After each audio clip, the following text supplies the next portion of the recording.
네, 안녕하십니까. 부찬규 전도사입니다. 오늘 함께 살펴볼 말씀은 요한일서 4장 7절에서 8절 말씀입니다.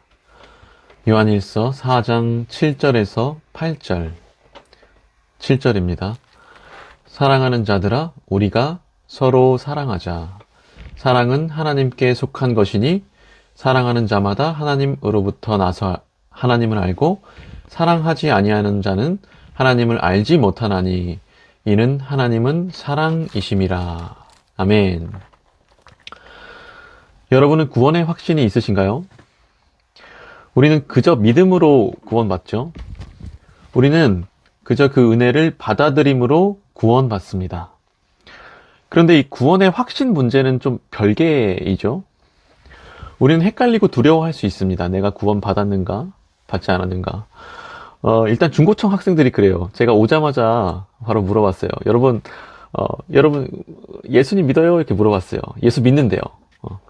근데 구원의 확신이 있어요? 했는데, 있다고 대답한 학생은 한 명밖에 없었습니다.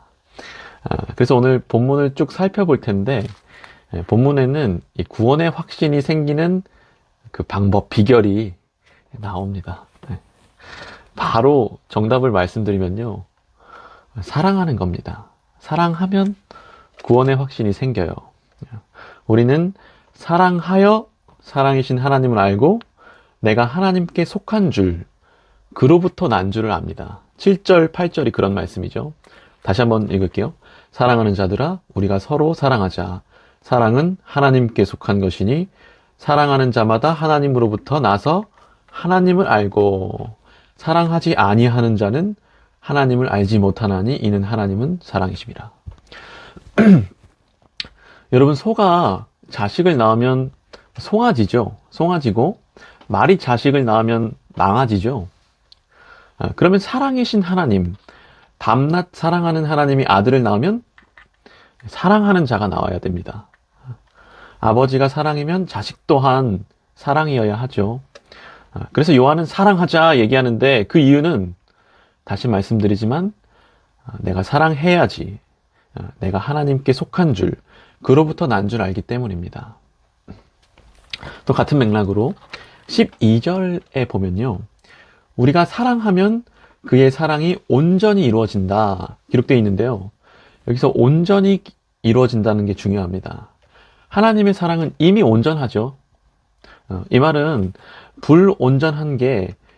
온전해진다는 게 아니라 온전히 이루어진다는 건 우리 가운데 하나님의 사랑이 느껴지고 체험된다는 얘기입니다. 그러니까 하나님은 사랑이시다. 사랑은 참 추상적이죠. 애매하고 보이지 않아요. 그러나 내가 하나님처럼 사랑해 보니까 그 하나님의 사랑이 마치 눈으로 보듯, 귀로 듣듯, 손으로 만지듯 체험된다는 거예요. 온전히 이루어진다는 게. 그리고 우리 가운데 이루어진다, 정확하게 이렇게 기록되어 있는데, 이 말은 나뿐만 아니라 우리 자녀에게, 우리가 사랑하는 자들에게 그 사랑이 뚜렷하게 나타난다는 겁니다. 체험된다는 거예요, 다 같이. 그러니까 사랑해야만 구원의 확신이 생깁니다. 그리고 17절에도 나와요. 17절 말씀 제가 또 읽겠습니다. 이로써 사랑이 우리에게 온전히 이루어진 것은 우리로 심판날에 담대함을 가지게 하려 함이니 주께서 그러하심과 같이 우리도 이 세상에서 그러하니라. 이 17절은 본문의 기록 목적이라고도 할 수 있겠죠. 우리가 사랑해야 함은 우리로 심판날에 담대함을 가지게 하려 함이라. 구원의 확신이죠. 또 18절 말씀이에요. 똑같아요. 18절 사랑 안에 두려움이 없고 온전한 사랑이 두려움을 내쫓나니 두려움에는 형벌이 있음이라. 두려워하는 자는 사랑 안에서 온전히 이루지 못하였느니라.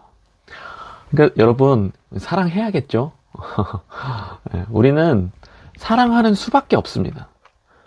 성도님들도 부모님 돼서 자녀 사랑해 보니까 그때 이제 아버지 사랑 알았잖아요. 알게 됐잖아요. 우리는 사랑하여 사랑을 아는 겁니다. 그 수밖에 없습니다. 사랑하여 사랑을 아는 것, 하나님을 아는 것이 구원인 줄 믿습니다. 네, 그리고 두 번째 메시지인데요. 오늘 한 가지 더 나누고 싶은 것은 10절 말씀에 있습니다. 10절 말씀 제가 또 잠깐 읽겠습니다. 사랑은 여기 있으니, 여기는 여기에도 있으니 아니에요. 문맥을 보면 오직 여기에만 있다는 얘기예요. 사랑은 오직 여기 있으니 우리가 하나님을 사랑한 것이 아니요 하나님이 우리를 사랑하사 우리 죄를 속하기 위하여 화목제물로 그 아들을 보내셨습니다. 7절에도 좀 같은 맥락의 얘기가 나와요. 사랑하는 자들아 우리가 서로 사랑하자. 사랑은 하나님께 속한 것이니, 사랑은 하나님 거라는 거죠. 또 19절에도 같은 맥락의 얘기가 나옵니다. 우리가 사랑함은 그가 먼저 우리를 사랑하셨습니다. 여러분, 우리가 사랑한다 얘기했는데 실상은 사랑은 우리 게 아닙니다. 사실 우리 안에 사랑 없어요. 그가 주셔서 있는 겁니다. 조금 어려울 수 있지만 우리가 하는 사랑은 이게 시작점 자체가 아예 다릅니다. 쉽게 얘기해서요, 우리가 하늘을 보면은 하늘에 달과 별이 빛나죠. 그런데 이 달과 별이 스스로 빛날 수 있습니까? 달과 별은 태양빛을 받아서 빛나지 않습니까? 절대 스스로 빛날 수 없습니다. 마찬가지로 하나님은 우리를 이와 같이 창조하셨고, 마찬가지로 우리는 스스로 사랑할 수 없습니다. 나에게 사랑 없어요. 그래서 우리는 사랑을 받아서 해야 합니다. 시작점 자체가 달라요.